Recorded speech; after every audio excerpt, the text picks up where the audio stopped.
Dr. Margit Henderson is a practicing psychologist, health speaker, and award-winning author. She draws on her decades of clinical experience while accessibly and playfully presenting neuroscience to guide people on their path to peak performance, extended health span, and joyful living. Margit is here today to enhance our resiliency resources. Ladies and gentlemen, let's welcome to the stage Dr. Margit Henderson.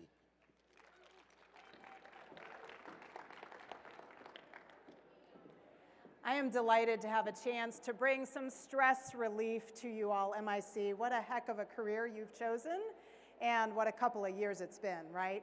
So what we're going to do today is I'm going to teach you 3 resiliency resets. These are things you can do in under 2 minutes that will relieve stress for you, and I'm going to give you a little neuroscience with it. So the most important piece here is that we need to make a distinction between the stressful situation. Those are the things that are happening. It might be the world events, it might be the work situations or a conflict with your partner.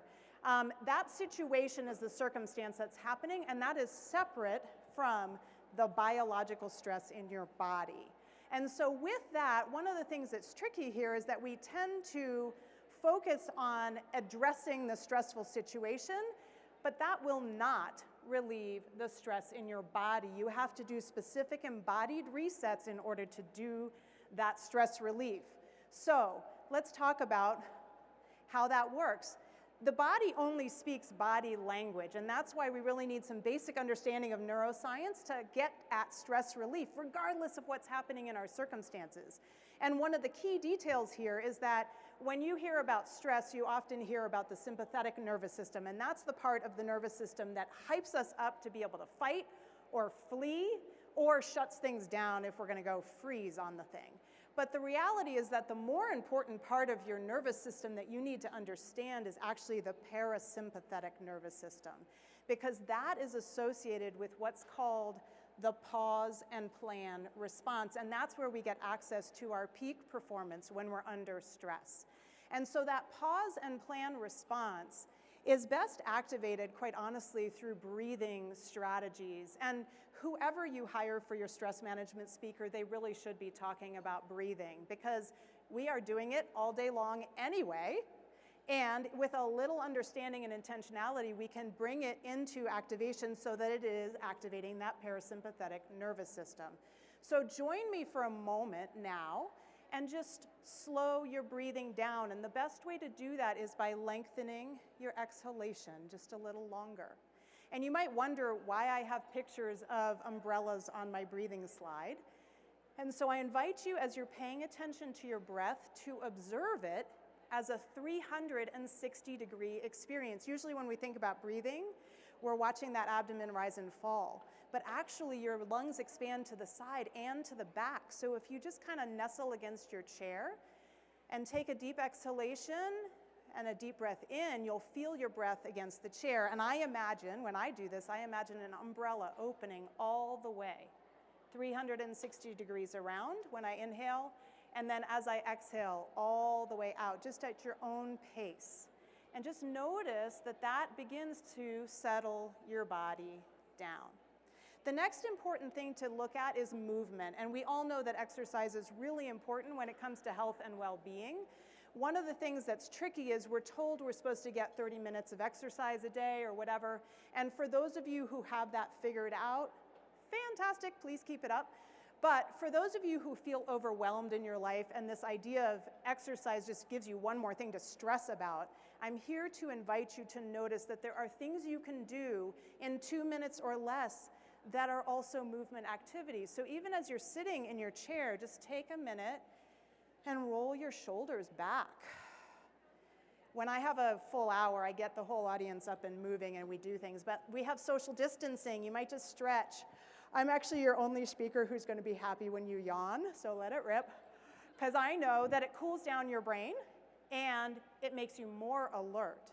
I have a picture of a dog up here because most of these resiliency resets are not difficult to do. They don't take any time. They are hard to remember.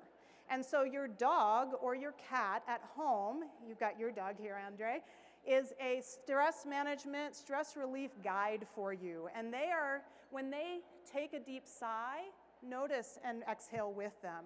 When your cat arches her back and stretches, you can even do this seated. Just kind of feel that arch of your back and stretch forward. That's a cat-cow in yoga, just seated, right? Same thing with your animals. So one of the things that's funny that, okay, so if you imagine your brain is cranking out a whole bunch of neurochemicals and hormones and stuff like that affiliated with stress. So I imagine that there's a little pharmacist in my head. She's got a little lab coat on with her name on it. And she's turning on the stress tap, and it just like churns out stress juice into my system. And what I need to get to that pause and plan response is I need her to turn that tap off and turn on the calm juice. And breathing, like I said, is one way to do that. And another way that your animals do that is that when their stress tap is on, you'll notice that your animals, or if you are at a park, they go like this. And they just shake it out their tail. And that kind of a move, it took me 10 seconds, releases the energy. It's a little weird to do in a board meeting, I would not recommend.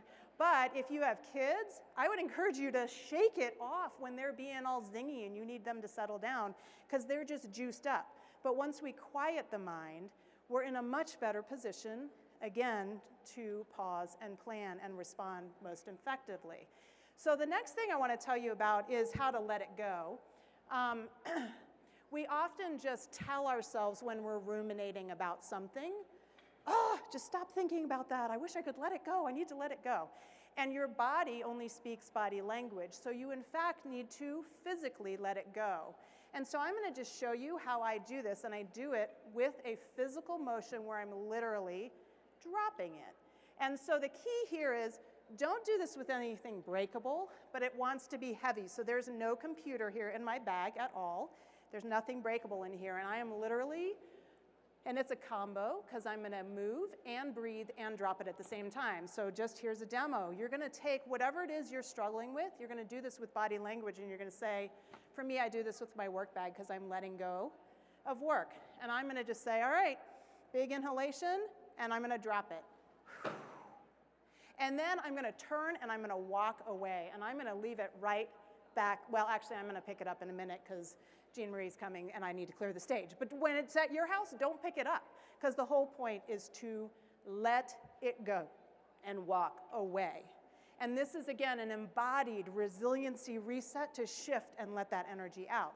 So these are 3 of these simple, some of them silly, resets. They're not hard to do. They are hard to remember. So again, for these few, remember your umbrella. Remember to use your animal, if you have one at home, as your stress management guide. And when you're ready to let it go, drop it. And the freedom here is that regardless of what is happening with the circumstance, the stressful situation, when you work with the stress in an embodied manner, you are able to shift out of that and access your peak performance no matter what happens with the situation. And that is true freedom. Thank you very much. Ladies and gentlemen, Dr. Margit Henderson, you know, you're talking about some powerful things that are very relevant to everyone in this room today, and you're really talking about how essential self-care is. Exactly. So you've given us some very practical tools, and I love the illustration there, and 3 powerful but simple words, let it go. And I'm curious, in our own self-care, maybe the things that we aren't doing, is holding on to things way too long, things that are stressing us out, angering us, we're holding on to from things of our past, and it's that simple, isn't it?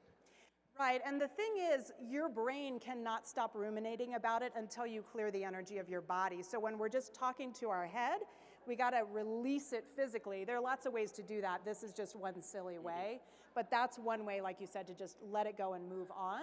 And just do that over and over again. Well, and you made something that we typically would just kind of mentalize, right? Instead of actually doing something in a tactile way. We feel it, we see it, we hear it, the thud hit the ground. Yes, that is a powerful release of what we need to let go of. Exactly, Awesome. It's very satisfying. One more time, Dr. Margit Henderson today.